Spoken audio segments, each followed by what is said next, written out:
Je vais vous parler des réserves latentes.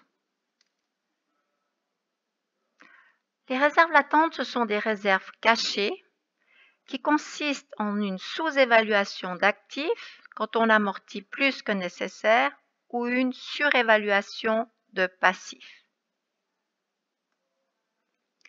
Pour rappel, les bilans internes réels et apurés n'ont pas de réserve latente, ce sont les vrais chiffres. Par contre, les bilans externes publiés au comptable contiennent des réserves latentes. Voici un exercice pour apurer les comptes, c'est-à-dire enlever les réserves latentes. Donc, on va passer 4 écritures de dissolution de réserves latentes. Donc, on va enlever les réserves latentes des comptes pour avoir les vrais montants. Première écriture, le risque réel sur les créances se monte à 5% des créances qui s'élèvent à 400. Donc, si on fait 400 fois 5%, c'est égal à 20. Si on regarde maintenant dans le compte, notre dû croire est égal à 25 et non pas à 20. Et on voit bien que les clients sont de 400. Donc, les 400 ne vont pas être touchés. Donc, il reste ces 400 identiques dans le bilan réel. Par contre, dû croire va passer de 25 à 20 puisqu'ils ont été surévalués en fait de 5.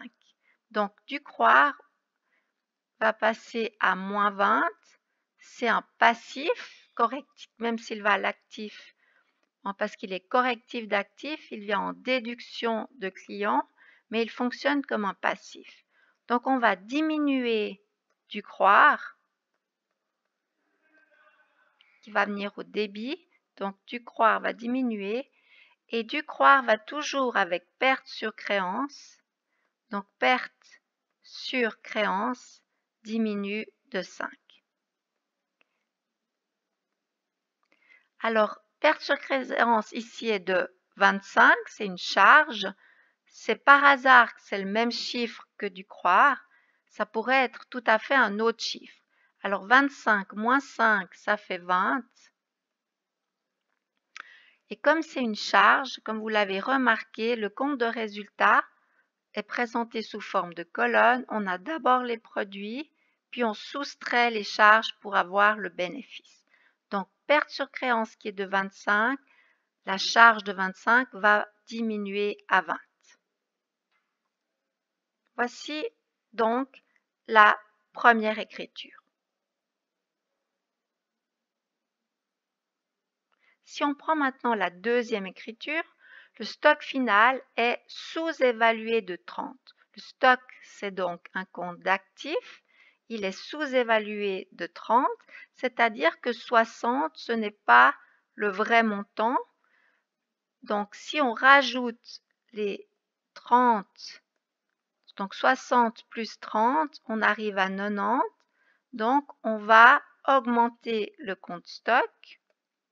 On enlève la réserve latente, donc on réévalue l'actif.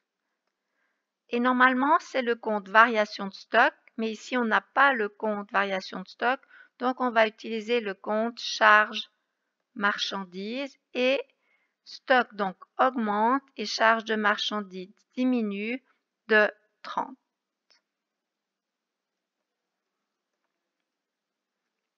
Donc, charge marchandises 600 moins 30, ça va donner moins 570.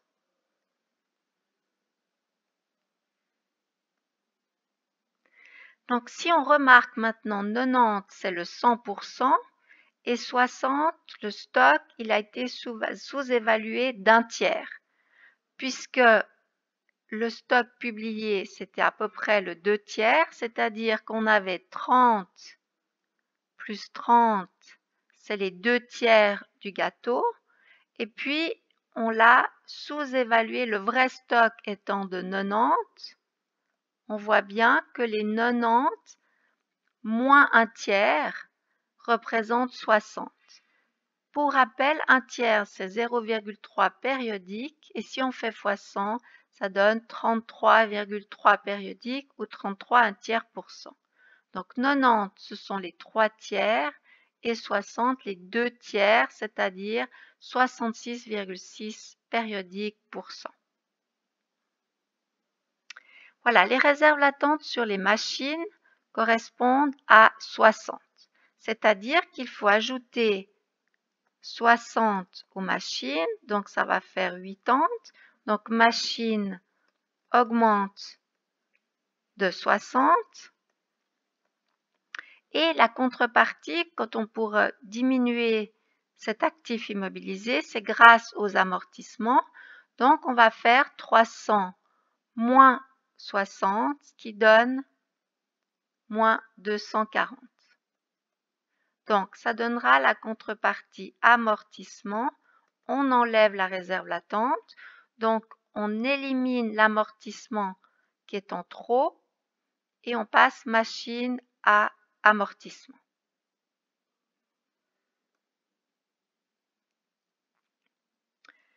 Voilà pour la troisième écriture.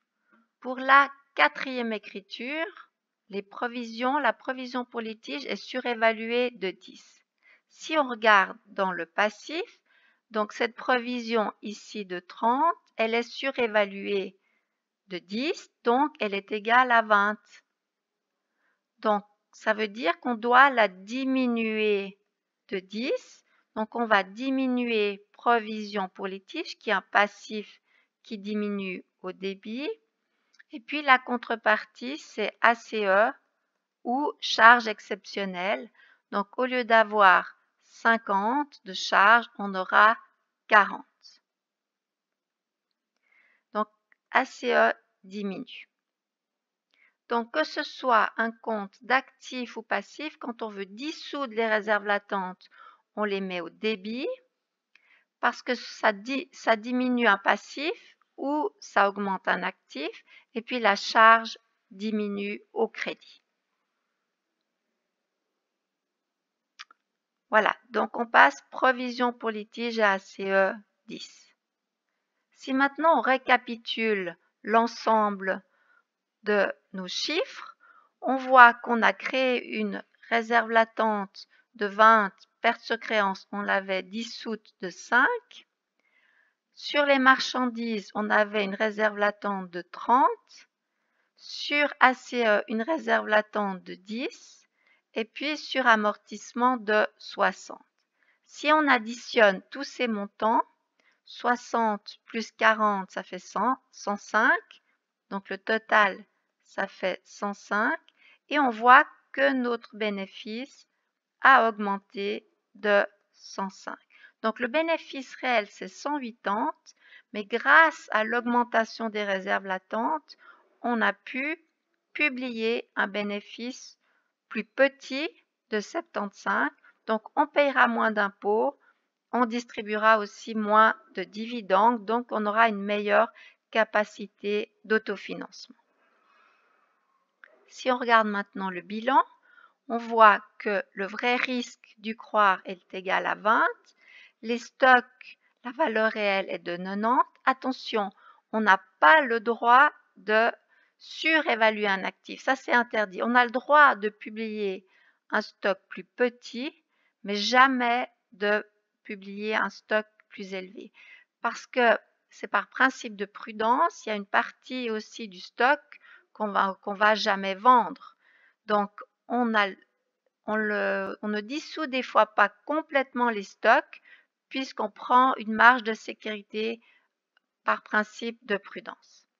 La provision pour litige, donc si peut être égale, donc est égale à 20 et mon bénéfice donc supérieur.